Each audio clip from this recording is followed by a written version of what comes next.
Hola a todas y a todos, muchas gracias. Tomen asiento. Bueno, solamente decirles que esta proyección está enmarcada en el 25N, como les comentaron al inicio de la proyección. Estos 16 días de activismo que se realizaron en República Dominicana después del asesinato de las hermanas en 1960, las hermanas Mirabal, en la dictadura de Trujillo, y que, bueno, pues les agradecemos muchísimo a que hayan accedido, que hayan venido a platicar con ustedes. La actriz, la protagonista, la actriz que protagoniza la película, ya les presentó la maestra Regina Lete Burrola y la directora Natalia Bernstein, que además, bueno, creo que es un binomio además afectivamente importante, ¿no? Porque la película, y quiero mencionar, y solo los dejo antes de pasarle de nuevo el micrófono a Regina para el diálogo con ustedes, decía una compañera de teatro, no sé cuántos de los que están acá sean de la carrera de teatro dramático y teatro, pero decía, la actuación tiene algo de valentía y algo de vulnerabilidad, ¿no? Y me parece que sí, siempre me ha parecido que sí. Y quiero mencionar pues a nuestra compañera, bueno, a mí me pareció una extraordinaria documentación para hacer la película, una gran sensibilidad y completamente una renuncia a hacer del tema una nota roja, sino más bien una mirada profunda y sensible del tema, una herida que nos duele terriblemente. Hasta hace unos meses se hablaba de 112,000 personas desaparecidas, de las cuales pues más del 25% son mujeres, y de este grupo de mujeres, las niñas y adolescentes, o sea, las menores de 18 años representan a la mitad, un poco más de la mitad.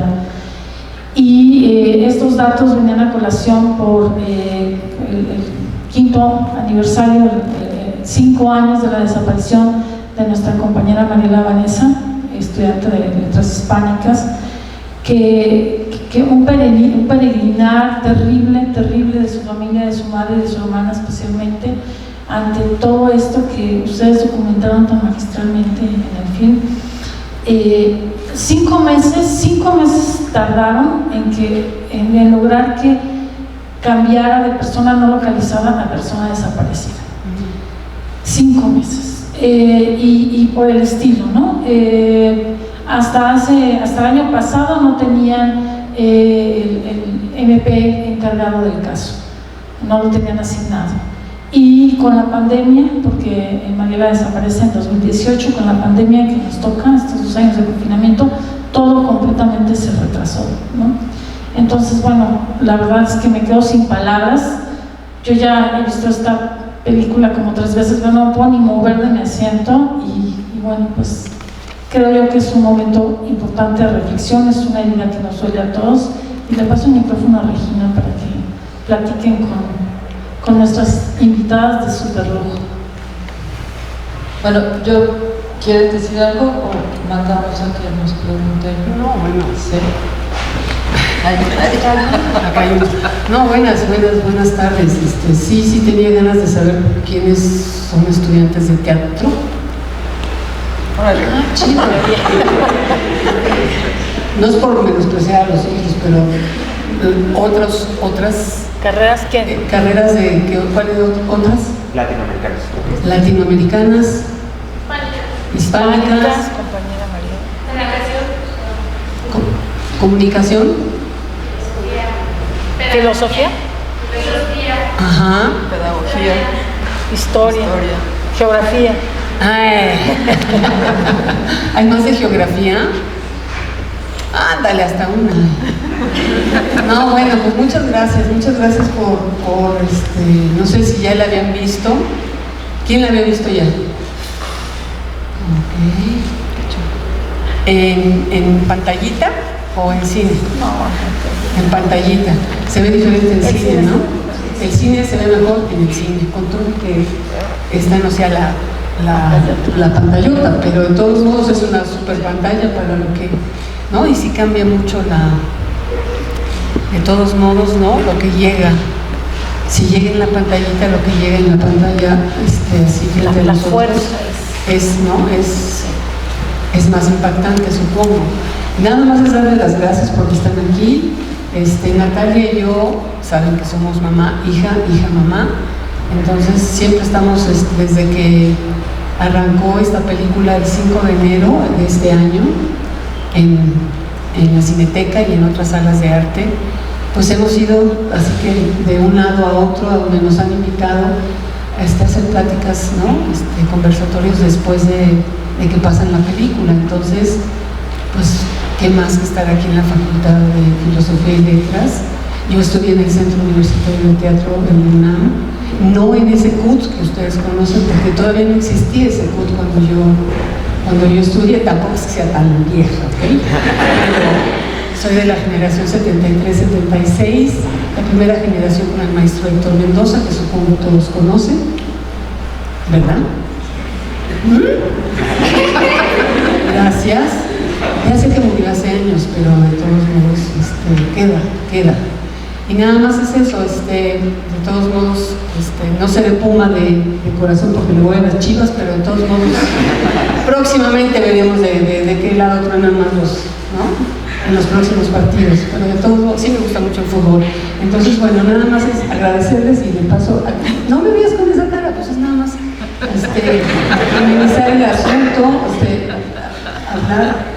Es que yo sé que es tremenda la impresión de la película, entonces, pues el silencio de ustedes, generalmente uno está acostumbrado a que termina y hay gente que empieza a aplaudir pero se calla porque se quedan para nosotros es importantísimo que pasen los créditos por toda la letanía, ¿no? De las voces y los nombres. Es importantísimo para nosotras insistir y para las madres buscadoras que son personas, nombres, sueños que se truncaron, no son cifras nada más. Después de este amenizaje, nada, en realidad agradecerles la invitación, agradecerles que la peli se siga viendo en grande. Coincido con Julieta, el cine está hecho para verse en el cine.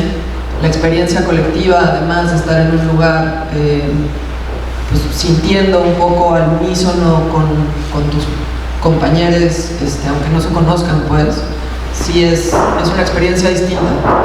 Igual esta película, que es una peli que yo la verdad jamás pensé que tuviera la repercusión que tuvo, fue una peli que se vio mucho a través de la plataforma, y lo agradezco profundamente porque para eso era. Esta película en particular nos importaba que hiciera un oleaje sonoro, no solo local, sino pues, a quien sea que quisiera como asomarse y entender qué está pasando en este país hace tantos años.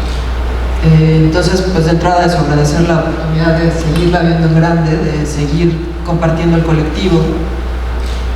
Para mí la peli empezó siendo una intuición sobre querer abordar el tema de las desapariciones. Y con el tiempo, yo creo que el cine es un proceso vivo, es un proceso que va mutando y cambiando con uno. Una peli te lleva, o por lo menos a mí me ha llevado en general como 5 años en promedio. Y en ese proceso vivo, con Ruido en particular, entendí que si bien la columna vertebral de la peli era la búsqueda de Julia, y como descenso al infierno en el que se mete para encontrar a Ger, para mí la película no se termina de entender o no tiene forma si no es por las redes que Julia va tendiendo con esas otras mujeres de otros contextos, de otras luchas, en otras latitudes, y de ahí el poder de lo colectivo, y de ahí por eso que me emociona profundamente estar a casi un año de haber estrenado la peli, pues aquí platicando con ustedes. Entonces, no sé qué. ¿Quieren preguntar algo? Creo que podríamos hacer un diálogo. Entonces, si alguien quiere preguntar. Sí, a mí me gustaría comenzar. Pues muchas gracias por estar aquí con nosotros en el programa, fomentando el buen cine nacional. Leyendo información al respecto de tu trayectoria, aparece que colaboraste con Tatiana Hueso en alguna producción de La Noche de Fuego. Es el casting de La Noche de Fuego. Es el casting.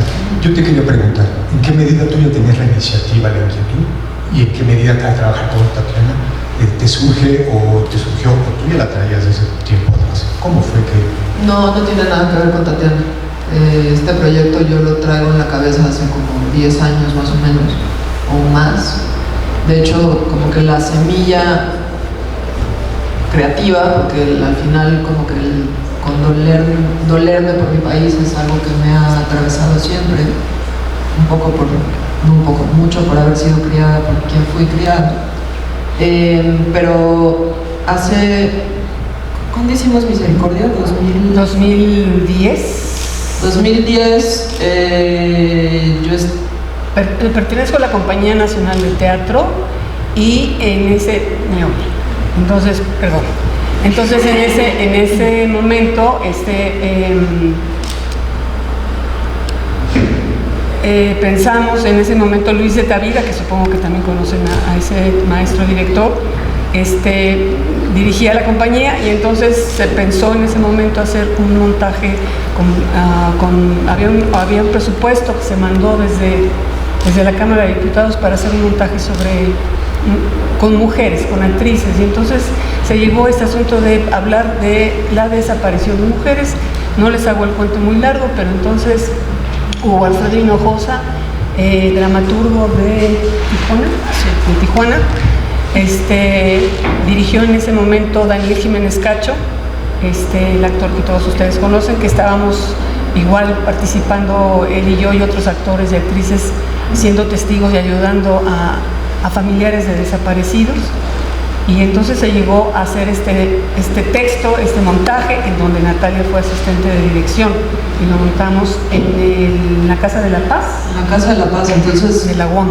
2010, yo asisto a dirección en este montaje, que es un montaje que la Compañía Nacional de Teatro pide expresamente un texto que está inspirado en las madres buscadoras que acompañaron el movimiento por justicia y dignidad, la caravana que hubo en aquel momento, y esta obra pues es una caravana de mujeres, así como a grandes rasgos. Yo asisto a dirección en ese montaje y ahí empiezo a intuir que quiero hacer algo con el tema,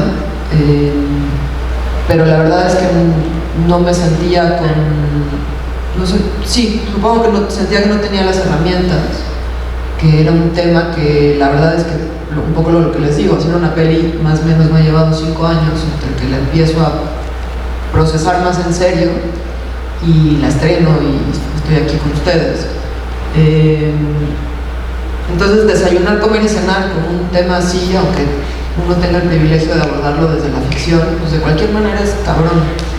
Y en ese momento creo que no tenía ganas todavía de ello. Y luego se me atravesó por casualidad en la vida una película que hice sobre Rosario Castellanos, o sea, no por casualidad, pero llegó el dinero antes de lo que yo tenía pensado para esto. Y finalmente, después de estrenar Los Adioses y decir, bueno, ¿qué sigue? Eso ya habrá sido 2017 por ahí, 2018 me doy cuenta que esta historia que intuyo hace varios años atrás sigue ahí latente, que no se va, que desgraciadamente en el país peor, no solo no se va a ningún lado, sino que crece. Y ahí es donde digo, bueno, pues voy a ello, y tangencialmente se cruza Noche de Fuego y la invitación a hacer el casting, pero no tuvo nada que ver. Proyectos a futuro que tengas. Espérate, faltan más. Diego, sí te contestamos, ahí arriba.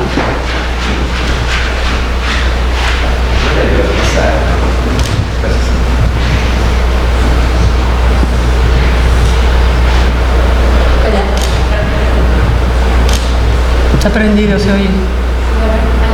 No sé si así me escuchan. Sí, perfecto. Ok. Yo, primero que nada, quería dar las gracias por esta película. Creo que nunca va a estar de más mientras siga siendo un problema pues de nuestra actualidad. Y pues yo tenía dos dudas principales. ¿Cómo fue la grabación de la última escena de la marcha? ¿Cómo fue el aspecto técnico y de las participantes? ¿Y cuáles fueron los impedimentos, o si vieron impedimentos para que esta película pues saliera a la luz, ¿no? Porque pues, como lo vimos en la película, no es un tema que salga con tanta facilidad. Bueno, empiezo por la última.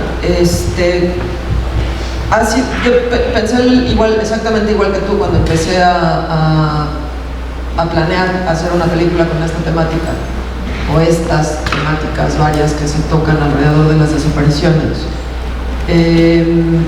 Y contra todo pronóstico, es una película que encontró su camino muy rápido. Originalmente iba a ser financiada exclusivamente con el EFICINE, que es este estímulo fiscal que hay en el cine para la producción de películas. Que todavía hay. Que todavía hay. Lo voy a quitar un poco más. Y se nos atravesó la pandemia, entonces tuvimos que frenar todo, y después de que se atravesó la pandemia en 2021 dijimos, güey, pues hay que filmar, porque si no, además vamos a perder el estímulo. O sea, yo soy el estímulo. Exacto, tú eres el estímulo. Se nos va el estímulo. 2021 decidimos filmar como fuera. En México todavía no empezaban a vacunar, excepto a los adultos mayores. Entonces la única vacunada era Julieta, y ahí es donde entró Netflix, porque el protocolo COVID nos comía como el 30% del presupuesto, que es un chingo para una película, bueno, para cualquiera, pero es mucho. Y ahí entró Netflix, y ahí fue como, a ver si no sale con que quieren algo, me piden algo, alguna concesión, o quitan. Y la verdad es que en mi experiencia con esta película fue todo lo contrario. O sea, fue un poco como charola de plata y darnos la confianza y la seguridad de que estaba clara la película que queríamos hacer, y más bien cómo podían ayudarnos a potenciarla, que eso vino después con el estreno. Entonces, no hubo, la verdad es que no hubo por ahí no, quítale esto, no lo encontré. Y la última escena es una escena complicada. Es una escena que transita del día a la noche. Siempre se pensó como Dariela y yo, la fotógrafa, y yo lo pensamos como un largo plano secuencia. Iba a ser un falso plano secuencia con cortes que no se notaran para dar la sensación de seguimiento. Así se filmó. No quedó así porque era un poco largo, que duraba como media hora. Y la neta es que estaba chido si era como solo una cosa en sí mismo, pero ya como final de la película era como, güey, ya demasiado largo, no sumaba, era más como pirotecnia un poquito, la verdad. Estaba chingona, se filmó muy bien, pero pirotecnia. O sea, entendamos que habían pensado que solo plano secuencia significa que solamente la cámara se va con... Sí, pues que nunca cortas, ¿no? Y que o sea, en teoría estaba pensado después de que el chico le dice ya no la busque, no la va a encontrar. Hay un momento donde nos vamos como sobre la oreja de Julia, que empieza como que se quiere parar, y a partir de ahí todo era un falso plano secuencia, porque evidentemente tenía que haber cortes. Y es una secuencia, insisto, que transita de un interior día a que baja del elevador, sale a la calle, hay una manifestación, llega a la manifestación, empieza como a merodear un poquillo por ahí, empieza un discurso, empieza a atardecer, durante el discurso anochece, cae la noche y viene la redada, y luego nos metemos al interior del recinto. Entonces es una secuencia que filmamos en 4 días, en llamados mixtos, es decir, empezábamos el primer día, no sé, empezamos a las 3 de la tarde, y que fuimos como esquematizando muchísimo o sea, era como el primer día vamos a empezar de que se para de la silla, a que baja en el elevador, a que sale a la calle, cruza con los granaderos y llega y aparece el humo morado. Eso era como lo que se filmó de día, el primer día. Y en la noche nos metimos a filmar lo primero, que es cuando se mete al Ocupa y se sube las escaleras y se ve como el shot desde arriba con los granaderos entrando. Porque además el otro pedo es que como filmamos en pandemia y no éramos millonarios, aunque entrara en Netflix con ese 30%, originalmente teníamos pensado hacer esa secuencia como con 600 extras, más o menos, y como había que hacerle prueba COVID a todo el mundo, pues ahí se nos fue un chingo de presupuesto y terminamos, el día que más extras tuvimos fueron 250 extras. Pero era chavas, sí, a eso voy. Todas las chavas de la Ocupa o las señoras de la Ocupa pertenecen a colectivas feministas de San Luis Potosí. No fue un casting normal en ese sentido, como de va la gente de extras y convoca a ver quién llega en un rango de edad y demás. Aquí hicimos una convocatoria previa, específicamente con colectivas feministas. Hubo algunas que se sintieron convocadas y otras que no, con las que sí ensayamos además previamente al rodaje. Hubo unas coreógrafas que nos ayudaron a montar todo el movimiento que la cámara iba a capturar.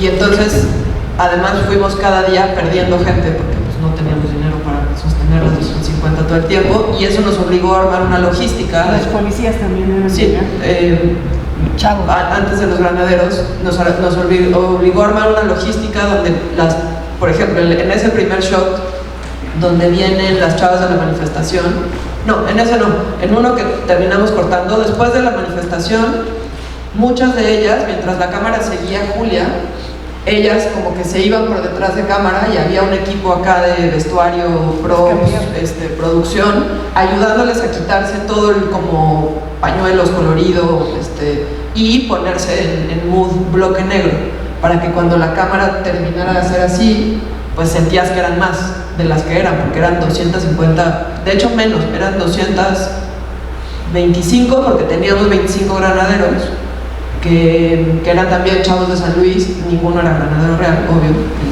pero eran chavos con entrenamiento físico, eran actores, bailarines, deportistas, que sí tuvieron un entrenamiento también con el equipo de Stones.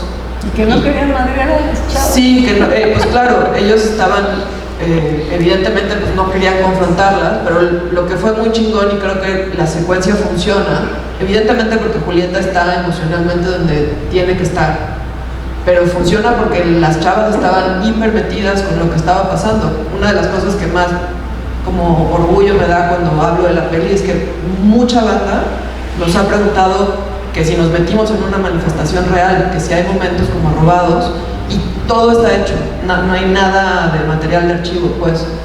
Y eso, se da, creo que sí se logra la sensación no solo de volumen, sino de que ellas están ahí como metidas, lo han vivido, pues, lo conocen. Y la secuencia funciona tanto que incluso hubo momentos en donde se les iban a madrear a los granaderos y era como de no, güey, pero no son granaderos de verdad, son extras, están aquí como haciendo su trabajo, pero no son granaderos. Entonces bueno, fue una secuencia larga, complicada, 4 días de llamados mixtos. El último finalmente ya fue nocturno completo, que fue la hoguera, la entrada con los niños, el madrazo, la salida con Ger. Así fue. Gracias.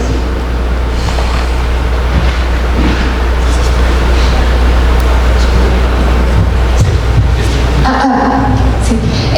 A mí me interesa saber cómo fue el proceso durante la película, siendo que son madre e hija, cómo esto involucró tanto la dirección para Gertrudis y como algo personal. O sea, es un tema que el personaje principal está buscando a su hija, entonces, ¿cómo esto afectó durante la dirección? ¿A mí o a ella? Ambas. Ambas. Sí. No, a lo que voy es que ficción, es ficción, o sea, no es una historia real. Está obviamente la investigación que hizo tanto Natalia como Enrique Osorno y Alo Valenzuela, el otro guionista, hicieron toda una investigación.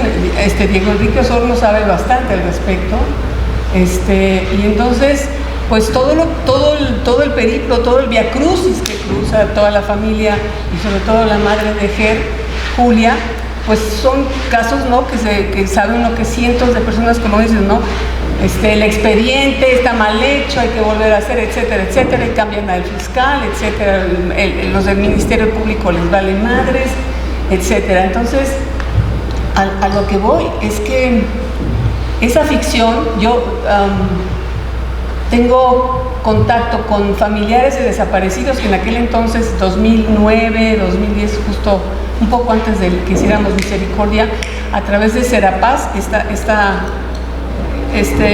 servicio, esta organización que sirve para la paz, ¿no?, que sirve de intermediario en muchas situaciones, nos puso en contacto a mí y a otros actores, actrices, intelectuales para seguir casos, para ser testigos, para estar con ellos, acompañarlos. Entonces nos acompañamos a distintos lugares, con el fiscal, con Murillo Karam, con el Ministerio Público, con otros jueces, y luego cuando vino Javier Sicilia con el movimiento de paz y justicia. Entonces, este contacto que tengo, este conocimiento que tengo, esta obra de teatro que hicimos, donde yo soy una dentro de las actrices que estábamos en la compañía, yo sigo en la compañía, hicimos esos personajes. Entonces es un tema que lo traigo, que igual me importa muchísimo, como lo dijo Natalia, ¿no?, me duele, lo traigo. Entonces, pues los que estudian actuación, ¿estudias actuación? Sí. Bueno, ok. Entonces sabes que no necesito imaginarme que estoy perdiendo a mi hija Natalia para poder hacer eso, ¿no? Eso es a lo que me refiero. Ahí exactamente ya está metido en la situación, ¿no? El sentir de una madre, que obviamente conozco a las madres buscadoras allá en San Luis Potosí, o las madres buscadoras del Estado de México, que son las primeras que salen en círculo, que están ahí. Entonces, conociéndolas, oyendo sus historias, y eso no hay de otra más que involucrarse, identificarse. Y ni creo que Natalia, y te lo puedo decir ahorita, se está imaginando de que es mi mamá está, no, o sea, no, es Julia, es la directora. Sí, claro, obviamente tuvimos, así como decimos, paz que no, paz que tú, que sí, pues como que no, como que sí, como que no lo quiero así, no, pues sí lo quiero así. Entonces, de alguna manera, después de que ya hace algunos meses que platicamos un poco al respecto, pues también me doy cuenta de que yo viví una cosa de la película muy personal y ella vivió otra situación también muy personal como directora. Pero lo importante, quiero decir, a fin de cuentas, es la sensibilidad que todo el crew tuvo, todos los demás actores, dos actores más. Arturo es el papá de Arturo Beristán, es el papá de Natalia. Pedro, el Pedrojos que sale, es también mi hijo, hermano de Natalia. Entonces está toda la familia. Ella se rodeó de la familia de sangre, con su familia cinematográfica, que es la misma productora Wood, que me ha producido No quiero dormir sola, Los adioses y ahora Ruido. Entonces, para mí no había más que seguir, echarme el clavado y seguir la historia, seguir lo que iba viviendo y que iba conociendo. Una familia, porque luego dicen que estas cosas nada más suceden en provincia, allá, ¿no?, por el norte. No, todo, y esta es una ciudad, esta es una familia, sí, una buena familia decente, entonces, en donde le sucede esto aquí, en la Ciudad de México, ¿no? No es nada más en otro, también sucede en todos lados. Eso es por mi parte. Sí, o sea, creo que sumo un poco lo que dice Julieta, pues, cuando yo pienso en hacer esta película, no pienso en nadie más que en ella, porque como directora es un reto, es un honor, es un privilegio hacer un personaje de esta hondura con una actriz como ella. Y además ahí sí pues tengo el récord seguramente de haberla visto en todos y cada uno de sus proyectos desde que tengo memoria, que no sé si alguien más lo ha hecho. Entonces, en lo profesional la conozco también, porque pues yo llevo dirigiendo poco más de 10 años y afinando como el olfato y la intuición directorial, y por ahí es que pienso en trabajar con ella. Por supuesto que tiene como sus complicaciones, porque ¿cómo dicen? La familiaridad apesta, pero no es la familiaridad, la confianza apesta.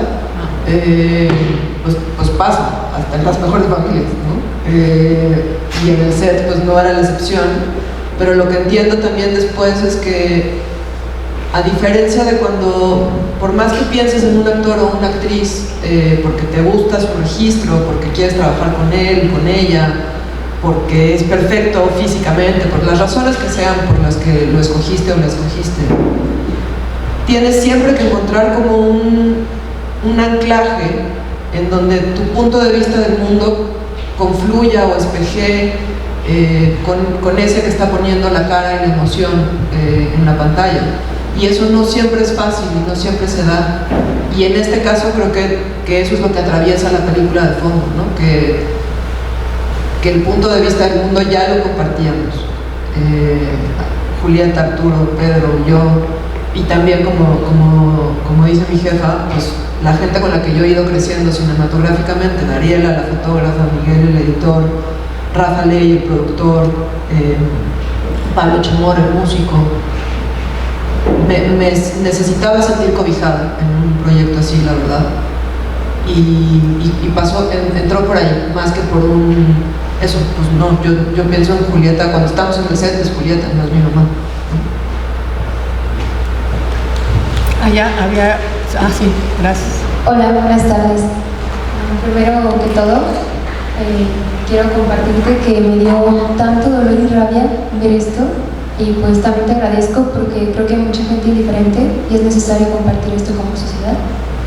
Pero bueno, mi pregunta es: ¿cómo fue tu proceso de documentación para la película y en qué momento entras a San Luis Potosí? Bueno, yo soy de San Luis y pues no sé, me emociona ver mi ciudad en la pantalla y que se descentralice un poco la atención de la Ciudad de México. Pero se me hace curioso también, porque no sé si sabías, pero San Luis es un narcoestado, pues el gobernador estuvo en la cárcel y todo, y pues hubo mucha gente, no sé si indignada, pero fue muy sonado que la universidad precisamente estuvo la de San Luis, muy acusada de casos de acoso, de violación, y que no hacían nada las autoridades, y luego llegan con que prestan el edificio para grabar una película así, y pues es curioso, ¿no? No sé si como se dio que se grabara ahí, o si lo elegiste a conciencia, o como, ¿qué opinas sobre esta situación? Sí, sabíamos eso. Sí, espera, pero antes de San Luis dijiste... Documentación, gracias. Fue una documentación larga, les digo, desde que empecé a pensar en el proyecto, no es que lo pensé y luego lo retomé 8 años después. Desde ese momento empiezo como pepenadora, pues, a guardarme la nota de periódico de no sé dónde, el podcast de no sé quién, la entrevista de no sé qué otro, el documental de tal cual, a seguir entrevistando gente, como que el proceso iba en camino, aunque no estuviera constantemente en ello. Me iba de pronto escribiendo escenas por aquí y por allá, guardando como los casos que me resultaban como más, no necesariamente demoledores, pero que me ayudaban como a abordar esta historia. Por eso es ficción, no es documental. Para mí era importante, insisto, si el eje está el tema de las desapariciones, con este proceso vivo de la documentación voy también entendiendo que las desapariciones no son una cosa aislada, que no se toca con los feminicidios, o con el narcoestado, o con la corrupción, o la impunidad, o la omisión gubernamental, que todo está entrelazado, pues, y que eso me importaba que permeara también el viaje de Julia, y por eso me iba como guardando todos estos, notas al respecto. Después entra Diego Enrique Osorno, periodista fundamental de este país, y documentalista y cineasta también, Y Diego tiene un conocimiento amplio del trabajo de campo, las colectivas de búsqueda, muchas. ¿Cómo se llama tu documental de Enrique? La montaña. La montaña, ¿qué es sobre? El viaje de los zapatistas en el mar. La montaña. Que me busquen. Entonces Diego se vuelve una puerta para llegar a conocer a muchas de las colectivas. Es imposible conocerlas a todas. Este país tiene, creo que solo ahorita Tlaxcala, que no es porque no tenga un grave problema, pero creo que solo Tlaxcala en este momento no tiene colectiva de búsqueda, y hay varios estados que tienen más de 10 colectivas de búsqueda. Entonces es difícil acceder a todas, pero sí entrevisté a más de 10 colectivas. Las entrevisté para el proceso de guión, para poder como abordar esta historia de muchas historias. Y ahí fue que también entendí que al final para mí era importante, o sea, las escenas de campo, de búsqueda, estaban escritas, pues, pero después entendí que por lo menos la caligrafía, que a mí me importaba que tuviera ruido, pues tenía que estar como permeada por los rostros y las historias y las voces y los nombres de la gente que vive esto en su cotidianidad, que no quería ficcionarlo en ese sentido. Pero eso lo entendí, insisto, durante esta documentación larga y amplia de muchos años, que después se fue afilando y perfilando a lo que ya específicamente el guión necesitaba, ¿no? Y San Luis fue un poco accidental. Originalmente estaba pensado que íbamos a irnos más al norte, pero les digo que nos cayó la pandemia, bueno, como al mundo, y ya no nos alcanzaba para volar a la gente, porque pues teníamos que pagar el protocolo COVID, y eso nos obligó a buscar un radio donde en transporte pudiéramos llegar. Pero por otro lado, yo quería y tenía muy claro que sí quería que se sintiera que el viaje de Julia era, pues no es que va de aquí a San Luis. Por eso, de hecho, salvo en los créditos, nunca se nombra por qué geografía se está moviendo Julia. Tú sabes que es San Luis, pero no todo el mundo sabe que es San Luis. Y nos importaba que fuera así, por un lado, porque este horror sucede en cualquier latitud de este país. Y dos, pues uno también va entendiendo que no quieres que los malos te señalen y se enojen contigo. Entonces también era una manera de cuidarnos. Entonces no se nombra a dónde se mueve Julia, pero San Luis, estado increíble, pues tiene la posibilidad de el desierto, pero la Huasteca, pero las cascadas, pero la ciudad. Entonces te peina un viaje más grande de lo que es, de lo que quien sabe, pues sabemos que en realidad viajamos de Ciudad de México a San Luis Potosí, que son 5 horas, 6 o 12, dependiendo de la carretera. Y luego en un radio de no más de 3 horas. Creo que lo más lejos que llegamos fue Tamazopo. Y por supuesto que en medio de eso, o sea, yo lo que sí yo sabía que quería, y mucho iba a dictaminar, no solo el radio para movernos, sino el recinto para poder hacer esta secuencia. Yo sí quería que fuera una cosa monumental, que se sintiera como que tomaron un edificio de gobierno, pues, o algo así. Estaba evidentemente muy inspirado en la toma de los derechos humanos aquí en la calle de Ocupa, en el edificio de los derechos humanos, y sí quería que se sintiera algo como grande. Y Carla Vadillo, que es productora de la película, es de San Luis, y Carla me dijo, güey, pues vamos a San Luis, la universidad nos recibe y creo que el recinto te puede gustar. Y yo llegué y vi ese lugar y dije, güey, no nos lo van a prestar jamás. Está espectacular, es perfecto, pero no lo vamos a lograr. Y porque es un recinto histórico del siglo XVI, es muy, muy increíble el lugar. Y resultó que sí nos lo prestaron. Y por supuesto que ahí muy pronto, de hecho me entero cuando hago una de las primeras convocatorias para estas colectivas feministas que les cuento. Y ahí me entero que la universidad tiene muchos casos de señalamientos por distintas violencias.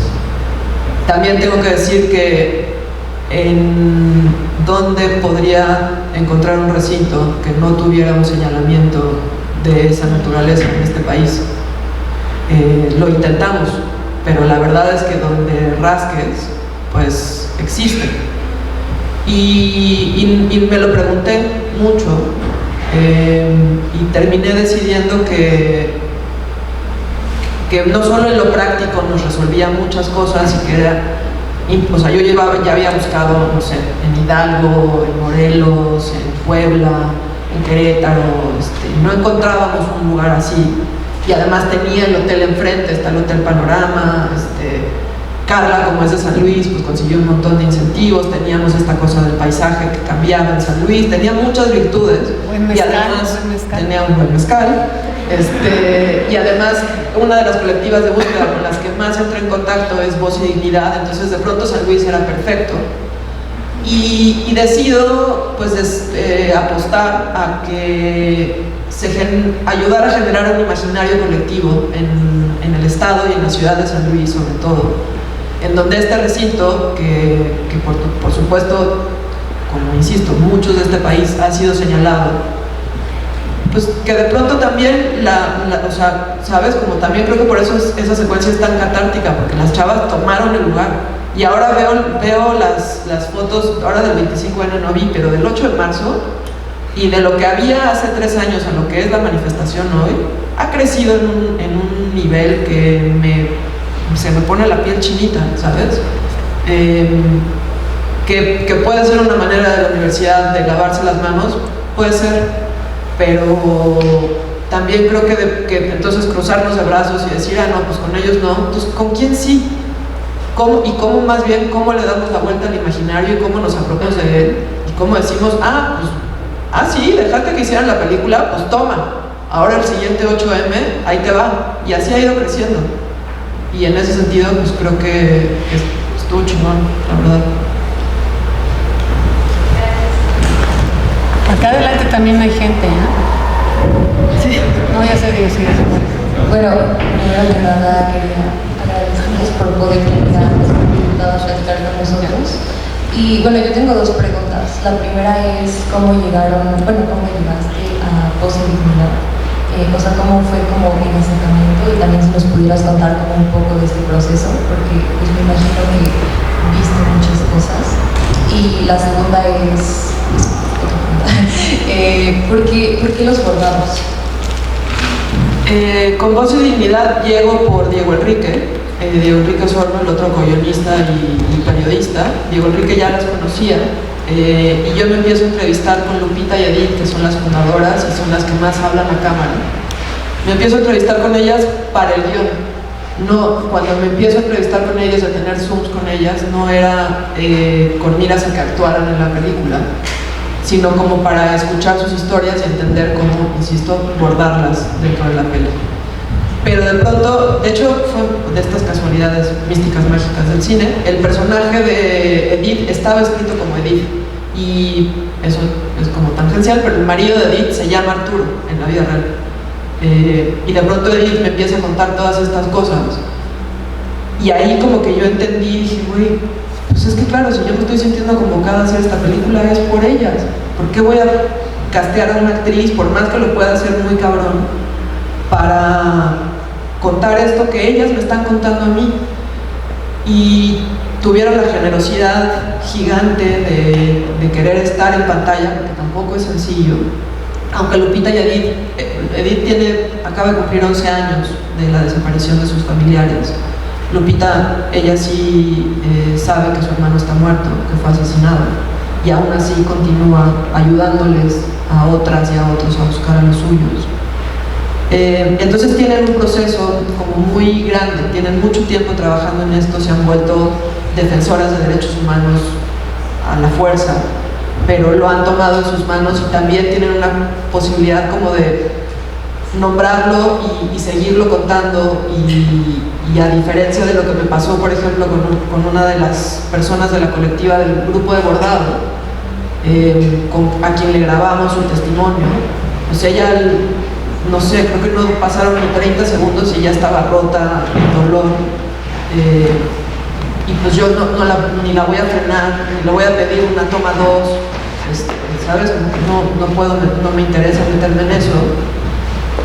Pero en términos de lo práctico, práctico y de la ficción, pues había que encontrar la manera de contarlo. Y ahí fue que, después de varios Zooms con Lupita y con Edith, les propongo entrar en la peli, como que sean parte de ella, no solo en el tras bambalinas. Y me acuerdo que Edith me dijo, sí, pues ven a campo, porque pues ahí estás muy bien, en tu casa, en la Colonia del Valle, en la Ciudad de México. Y fue como de, pues sí, obvio, voy.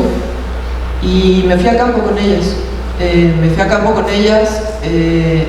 Conocí ahí también a las que terminan estando en la película, porque como dice al final en los créditos, Voz y Dignidad son más de 300 familias, pero pues no había manera, no hay tiempo que alcance en una peli. Y ellas aceptaron como ser un poco la representatividad, ellas y sus casos y sus familiares, la representatividad de lo que sucede en Voz y Dignidad, y eso pues un poco como representatividad de lo que sucede en el país. Siento que así lo entendieron. Lo primero que hice cuando terminé el corte, ni siquiera la postproducción, sino como la edición, cuando finalmente dije, creo que ya es el corte, corrí a San Luis a enseñárselas, como que sí necesitaba su venia para que ellas me dijeran si les funcionaba, si faltaba, si sobraba, si qué.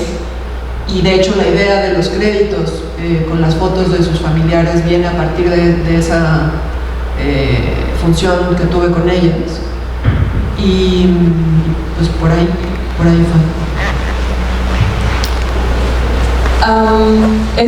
Emocionalmente, ¿cómo fue tu proceso? ¿Dónde estás? Aquí estoy.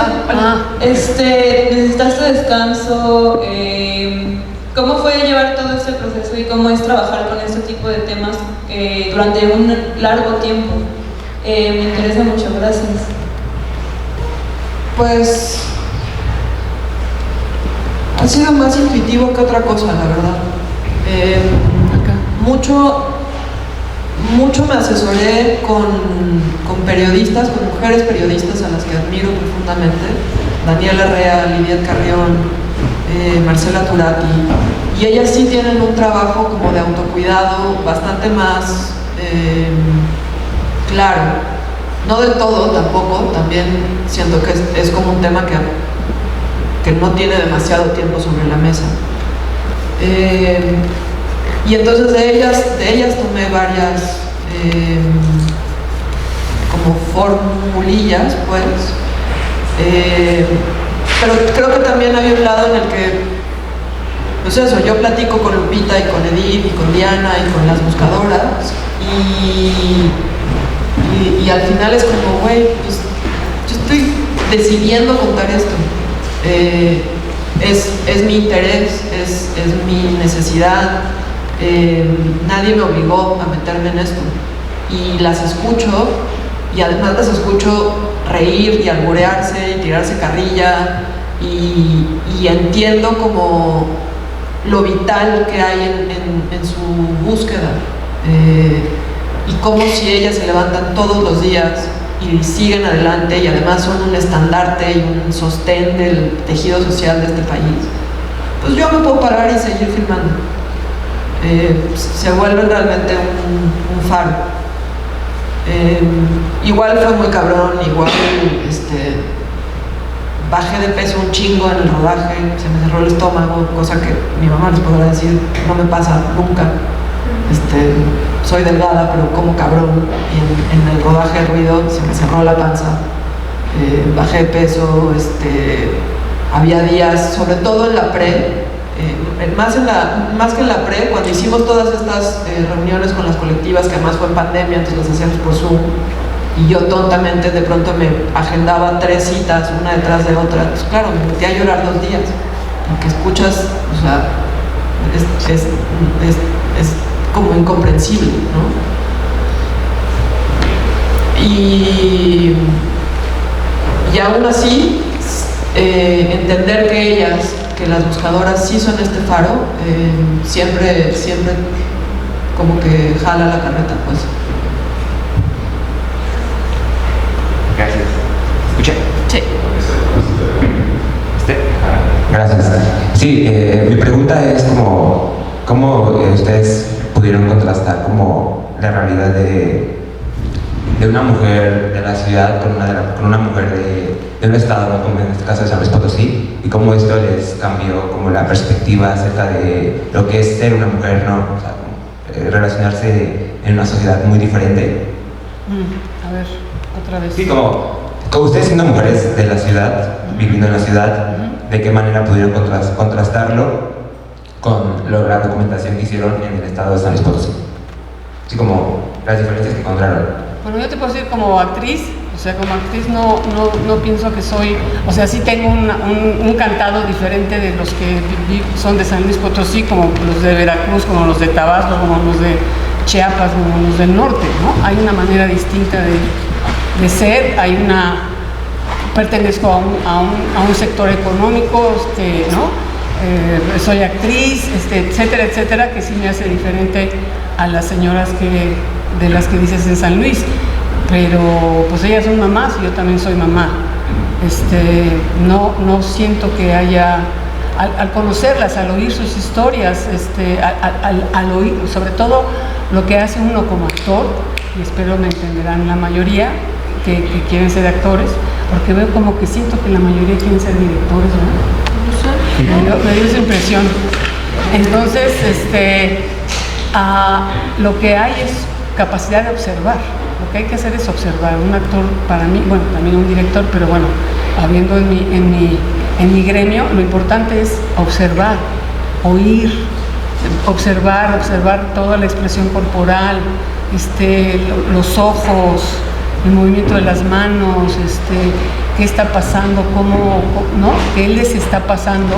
Y eso, bueno, desde siempre, desde eso es como ya se vuelve uno dice que de formación de profesión, pero a fin de cuentas es una necesidad que un actor tiene de como absorber todo lo que, dónde está y con quién está, ¿no? Y aún en los peores momentos de la vida de uno, se descubre uno, dándose cuenta de algo que dices, ay, ¿no? O sea, observando algo al respecto del comportamiento humano, porque eso es lo importante de la actuación para mí. Entonces, ahí no me siento distinta de ellas o demás. En la película es clarísimo, creo yo, cómo esta mujer de la ciudad, independientemente de que ya ni se pinta, ni se arregla, ¿no? Ella va con la periodista, ¿no? Importantísima la periodista, nadie ha preguntado por la periodista. Ese personaje es también como importantísimo dentro de este guión, en donde ¿cuántos periodistas van en este año? Ahorita no sé, la última vez, que fue hace como 2 meses, eran 17. Bueno, este año. Pero bueno, en lo que va no podemos en este gobierno porque son periodistas asesinados, ambientalistas, periodistas que están, en fin, madres buscadoras asesinadas. Entonces, bueno, lo que hay es un entendimiento total en donde ya me perdí. Sí. No, voy a retomar. Sí. Sí, entiendo más o menos por dónde va la pregunta. O sea, yo más bien diría que más que contrastar, lo que quería, yo me pregunté mucho durante el guión. Ah, ya sé. Julia, en el momento de estar en contacto con ellas, ¿no? Perdón. Vas. El momento de que ya llega y que se da cuenta de que va con ellas con un palito en donde ella dice, ¿no? O sea, y eso que fuimos a un lugar donde se filmó, donde obviamente no había peligro, etcétera, ¿no? No nos fuimos a meter, como dice Natalia, no corrimos riesgos, pero aún así se pueden ustedes imaginar lo que significa, ¿no? Todas estas mujeres, que la mayoría son mujeres, no quiere decir que no haya hombres, pero sí los hay, y entonces vas y entonces ella empieza a descubrir, ¿y cuántos años tienes en esto? Pues tantos, y fulanita, y empieza a hablar, ¿no? Edith, y dice fulanita, y cada una trae su camiseta y cada una tiene 5, 10, 15 años buscando a los suyos, etcétera, etcétera. Entonces, y viene la reunión y la comida, lo que dice, lo que ellas descubrieron cuando dice, hey, aquí hay algo y van todas para allá, lo que descubren mientras ellas están taqueando y comiendo están los forenses, Pero eso no es algo que el gobierno dio así porque, qué buena onda el gobierno dio. No, son cosas que ellas pelearon, ¿no? Los colectivos para que hubiera vigilancia, porque si se dan cuenta, iba un hombre armado cuidándolas. Son cosas que van, pero ellas pelearon por todo eso y ellas han pasado por varios sexenios y varios alcaldes, varios presidentes municipales y varios gobernadores, ¿no? Y así en cada estado. Y entonces ahí es donde se siente esta mujer urbana, ¿no? En medio de este mundo, de estas mujeres, en donde el forense está viendo los huesitos que encontraron, ¿no? Están viendo y a la vez están conviviendo y ella está entrando. Y ella trae un dolor muy reciente, son 9 meses, 10 meses que se fue su hija y estas mujeres tienen cuántos años y todo, entonces es también como si se acuerdan después de esa escena, está Julia en un atardecer, con para mí era eso, tranquilidad, con no digo que pase en el alma, pero sí como un respiro, está viendo, ¿no? El atardecer después de ver eso, donde no está sola.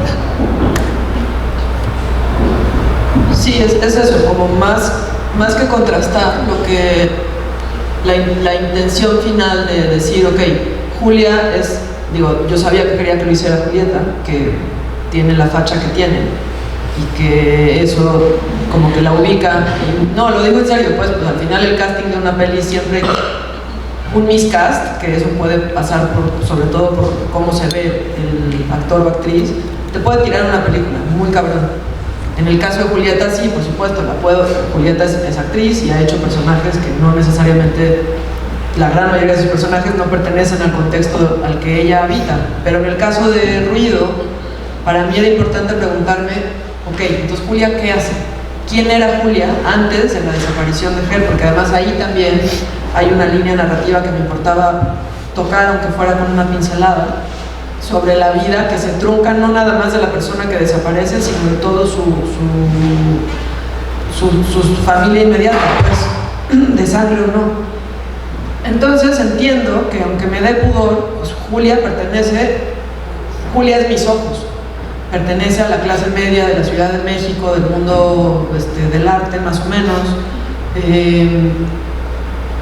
y en lugar de como quererlo enmascarar, es decir, güey, si esto le pasa a una mujer de la clase media, del mundo del arte, es una manera de decir, esto le pasa a quien sea.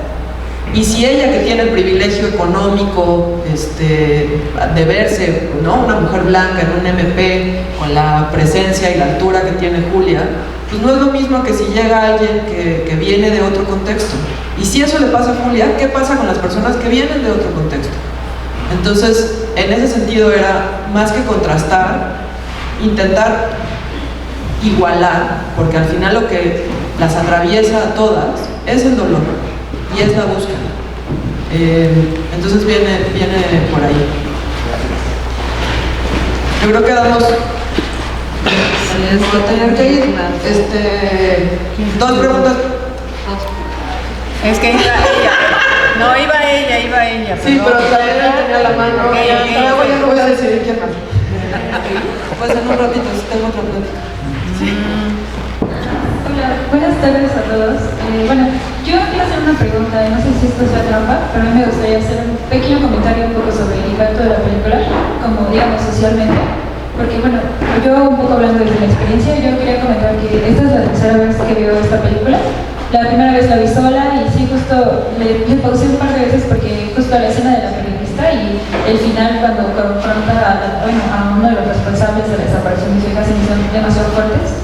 Y igual yo también pensé, bueno, rescatando un comentario de hace rato, yo también llegué a pensar que la escena de la marcha era real, porque bueno, yo que he estado presente en algunas marchas, pues sí me pareció como algo que he visto, ¿no? O sea, incluso las consignas, ¿no? O sea, la forma en la que se expresan es muy real, ¿no? Y bueno, yo la segunda vez que la vi con mi familia, porque a mí lo que me ha pasado, que creo que a mucha gente le ha pasado, es que por ejemplo, las marchas, y sobre todo la marcha feminista, es muy criticada, ¿no? Hay una frase en medio de la película donde una chica le pregunta a la protagonista, ¿no?, ¿a poco tú defiendes monumentos, no? Y eso es algo que pues me ha pasado incluso, digamos, personalmente, un poco confrontar a veces a mi familia. No, pero no confrontar, pero sí un poco como tratar de explicarles por qué es importante para mí asistir a una marcha, ¿no? Con estos motivos. Y yo por eso mismo decidí ponerles la película, la segunda vez que la vi con toda mi familia. ¿Y qué dijo tu familia? Yo quería que vieran un poco cómo era, o sea, un poco que entendieran lo que significaba para mí ir a la marcha, ¿no? Porque para mí significa mucho de lo que tiene la película, ¿no? Yo a mí nunca me ha pasado que les haya desaparecido alguien que yo conozca, ese tipo de lucha a mí nunca me ha tocado, pero sí es algo que me duele mucho también, ¿no? Y que trato de informarme al respecto. Entonces, pues el caso es que yo quería enseñárselas a toda mi familia para que un poco entendieran por qué a mí me importa, ¿no? Y que también dejaran un poco de estigmatizar lo que pasa en la marcha y también a las personas, bueno, porque, o sea, creo que en general como que los medios tratan muy amarillistamente el movimiento feminista. Entonces yo justo se las puse y a mi familia le gustó mucho la película. De hecho, bueno, sobre todo mi abuela y mi mamá fueron como que les pegó mucho, la platicábamos, incluso quisieron llorar con la película. Y yo me di cuenta de que gracias a eso, bueno, por ejemplo, en la marcha del 2023, como que ya no tuve tanto tema con ellos con poder ir a la marcha, porque como que ya un poco entendieron más. Y creo que también algo que me parece muy importante de esa escena de la marcha es como los contrastes entre las mujeres que hay, ¿no? Porque hay, por ejemplo, estas mujeres de bloque negro, las otras mujeres que se ven, como digamos, mayores, ¿no? Como más de 60 años, de 50. Como digamos. Perdón, incluso chicas que se vean todavía más jóvenes, como menos de 20 tal vez. Y eso me parece como muy importante también, como captar la diversidad, ¿no? Porque muchas veces siento que en los medios sobre todo se trata de retratar como algo muy violento, ¿no? Como de que solo destrozar y destrozar cuando no es así, no en todos los medios, debo decir. Sí, no en todos los medios, pero sí como en las noticias, en los medios nacionales, digamos. Y bueno, ya eso es como, por eso me parece como muy importante la película, porque creo que puede transmitir como muchas cosas y un poco tratar con estos estigmas, ¿no? Que hay alrededor todavía del tema, porque a pesar de que es un tema que, justo como decían, las cifras son monumentales, aún así hay como muchos, pues sí, muchos prejuicios, ¿no? Sobre las personas que tratan de involucrarse en estos temas. Y ya todo. Sí. Muchas gracias. ¿Te puedes pasar? Allá estaba diciendo los de ¿es cubrebocas o es Sí, es cubrebocas. Sí, es cubrebocas, es como traigo esa manera. Va. Bueno, perdón si tiemblo mucho la voz, estoy muy nervioso.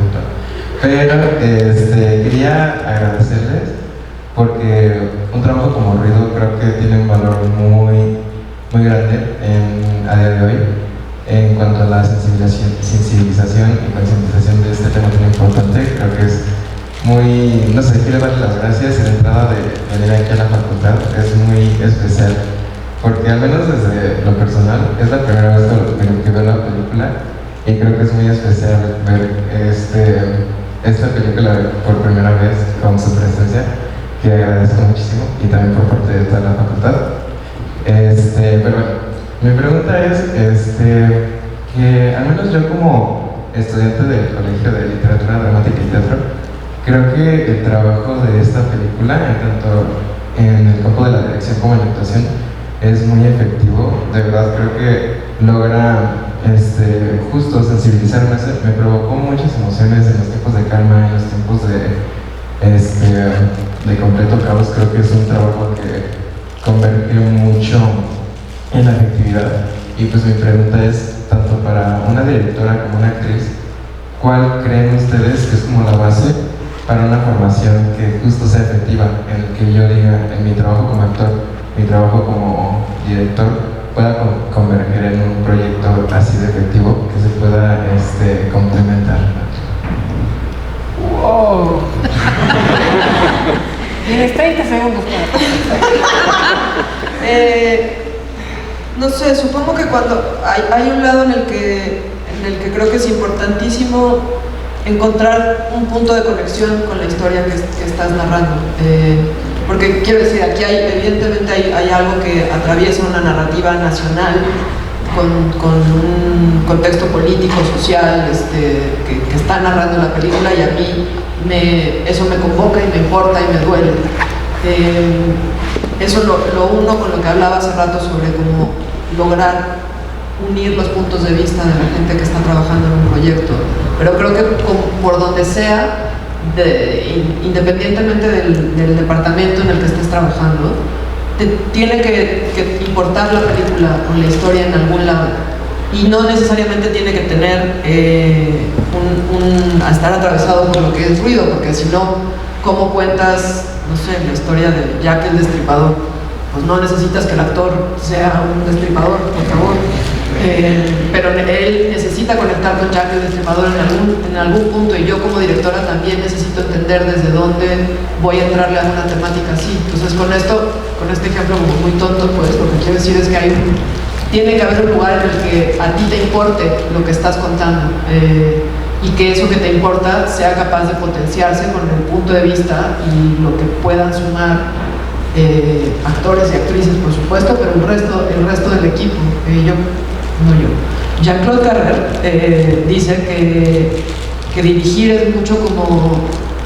Él habla de que es dirigir una orquesta, y que tú estás ahí para hacer que todos los instrumentos suenen bien, para hacer que la sinfonía cobre vida. Y creo que es una gran como alegoría, pues, en ese sentido, pues con ruido, parte de eso, de que me importa mucho, y que eso lo comparto con Julieta, y le voy a pasar el micrófono a ella. Yo pensaría que yo este año cumplí 70, tengo 46 años de que salí del CUT, y creo que toda esta trayectoria, o sea, tuve a Héctor Mendoza, a Luis de Tavira como mis maestros principales, y luego Margules, Julio Castillo, y de ahí vienen más directores y más adelante directoras. A lo que voy es que me rodeé, como se diga, o sea, tuve la suerte también y el momento, ¿no? El momento justo. A lo que voy es que todo esto, toda esta formación que yo tuve en el CUT, este momento en donde Héctor Mendoza y Luis de Tavira me dicen, sí tienes talento, sí tienes, bueno, no me dijeron exactamente eso, pero me dijeron, sí eres actriz, sí, sigue. Nunca volví a dudar de mí, de mi capacidad como actriz. A lo que voy es que pertenecer al taller épico de la UNAM, pertenecer al Centro de Experimentación Teatral de Bellas Artes, pertenecer ahora a la Compañía Nacional de Teatro, hacer las películas que hice, o sea, todo este bagaje acaba diciéndome, y te digo, también tiene que ver qué actor quieres ser, en dónde te quieres desenvolver. O sea, no se trata de que porque ahorita no, pues es que hay un chingo de series, entonces la tele ya cambió, ya está. Sí, la tele, las telenovelas es una cosa. Yo hice 30 y tantos años telenovela y teatro porque podía comer de la televisión, cosa que hasta ahorita no se come del teatro. El teatro en el que estamos nosotras, ¿ok? Pero el que es el que escogimos, tanto yo trabajaba en la UNAM, Bellas Artes, o la UAM, o el Politécnico. Pero a lo que voy es que es también eso, yo salgo del CUT y digo, ¿qué quiero? Y entonces encuentro la oportunidad de entrar a la televisión, que es muy distinto en los 70, yo entré en el 78 a Televisa. Es muy distinto, no lo digo para que sigan mi ejemplo, pero lo que estoy diciendo es lo que me da en ese momento, sí, porque ahorita Televisa lo que está haciendo con sus telenovelas pues es una cosa, y ustedes ven a la gente que trabajan ahí, aunque mi hijo Pedro está trabajando ahorita en el Maleficio, pero no lo tomo mucho en cuenta. Es un buen momento para él, o sea, es igual encontrar la capacidad de tener económicamente una entrada, ¿no? A lo que voy es que están haciendo también teleseries. Natalia, que ha dirigido varias series, y entonces las series ya se van hacia lo cinematográfico, ya solamente una cuestión telenovelera, y ya a estas alturas hay distintos tipos de series. A lo que voy es, yo elegí que la actuación era mi proyecto vital, era el proyecto de mi vida. Y antes que otra cosa, y antes que ser mamá, y eso lo saben mis hijos perfecto, y también mis exmaridos, antes que ser mamá o amante o lo que sea, o que le voy a las Chivas, no, antes que nada soy actriz. Y entonces eso es lo que me motiva. Entonces decidí ser actriz, ese es mi motivo, pero y entonces en el teatro, ¿con quién quiero estar? ¿Con quién? Y en mi momento, en los 70s y 80s y 90s, hasta ahorita que llego, pues he podido estar con la gente que yo quiero. Vamos a editarlo. Okay. Entonces, todo esto para decir porque creo que estamos diciendo lo mismo, que al final se trata de justamente no buscar la efectividad. Creo que si estás buscando ser efectivo, estás buscando el camino equivocado, porque entonces es ser efectivo ¿para qué? ¿A los ojos de quién? Creo que tiene que ver con encontrar el lugar en el que quieres estar, contar lo que quieres estar, encontrar ese punto de conexión que te importa, que te duele, que te entusiasma, lo que sea, pero es justamente, creo que la única receta que podría decir se trata de no buscar la efectividad, porque entonces fracasamos. Una última, sí, allá. Ándale. Quisiera preguntar que nos pudieras platicar un poco más de la participación de Jimena González, que pues, es una estudiante para la facultad de pasada, y pues sí, me interesó mucho que participó igual como actriz y como poeta, sino como el poema que acompaña toda la película. O sea, el texto final que se dice, la chava arriba arengando, es de Jimena González. Sí, Jimena, qué chido que lo preguntaste, porque además de Jimena, o sea, una vez que decido que entiendo, más que decido, una vez que entiendo que la película que quiero hacer, quiero que los rostros y las historias estén conformadas por la gente que vive distintas realidades y distintas violencias en este país, convoco primero a las buscadoras, y eso a su vez me abre un poco la paleta y entiendo que América quiero que sea realmente una mujer trans, y entonces hacemos un casting con mujeres trans, y ahí aparece Kenia Cuevas, que además Kenia es una activista importantísima con un trabajo profundo y importante en la lucha. Es la que sube, es que están preguntando, es la que sube las escaleras. Sí, es la que los manda al albergue, que tienen un momentito muy breve. Esa es América, esa es Kenia Cuevas. Y luego pienso que en realidad con Jimena llego primero porque la descubrí en esta compilación que se llama Tsunami, que si no la han leído, búsquenla porque es brutal. Justamente una compilación de escritoras mexicanas jóvenes, hay 2 volúmenes, Jimena está en el primero. Me acuerdo de leer el texto de Jimena y decir, ¿de quién es esto? ¿Quién escribió esta chingonería? Y luego me entero que es una morra que tiene 22 años o algo así, y empiezo como a buscar, yo conozco a Gaby Jauregui, que es la que hace la compilación de Tsunami, pero no quería como llegar por ahí. Y luego me doy cuenta, le empiezo a seguir en el Instagram, y me doy cuenta que está haciendo lecturas de tarot, que nada más lejano a mí que el tarot, pero dije, bueno, pues nos conocemos. Entonces me leyó el tarot, así nos conocimos.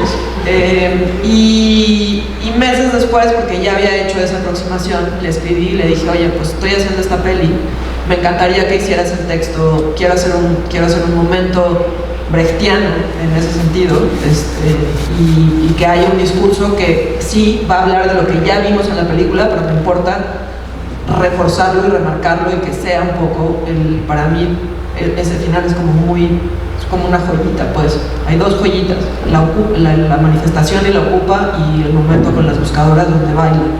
Esos para mí eran como los momentos más significativos, y quería tener un discurso igual de poderoso. Y Jimena le entra, editamos el texto un poco porque era bastante más largo, y una vez que me entrega el texto, digo, güey, pues es Jimena. O sea, Jimena es esta morra que me parece que es justo esa generación a la que yo ya no pertenezco hace un rato, y que envidio de la mejor manera, y envidio la rabia, y envidio como la manera de plantarse con una entereza y una como dignidad que yo no tenía a esa edad. Y Jimena para mí lo representa muchísimo, pues, y además pues eso, nos hicimos amigas después de ello, y es una chida que si no la han leído, léanla. Jimena González es una poeta bien chingona. Y con esto terminamos, porque me tengo que ir.